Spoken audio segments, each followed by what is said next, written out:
Портер айдаған таныштарыңызға жөнелтіп қойыңыздар. Мінекей 1 тонналық манипулятор. Трехсекционный стреласы бар. 1-2-3.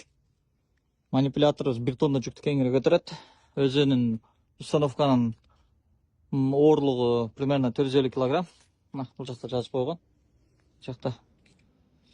Так, ылдидан мына бұттары шығады. Екі тарабынан тең. Бұны кеңірек шетсеңіздер болады. Мощный жасалған.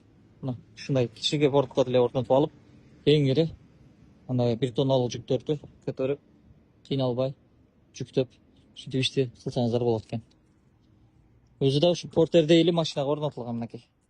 Бұл фотон ауман, то есть фотон аулинг екен бұл. Фотон аулингге орнатылған. Мінекей.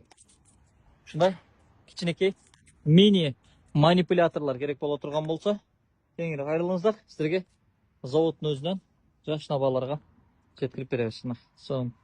Егер отдельно ошол манипулятордун өзү керек десеңиздер дагы кеңири байланышыңыздар болот. Силерге жеткирип беребиз.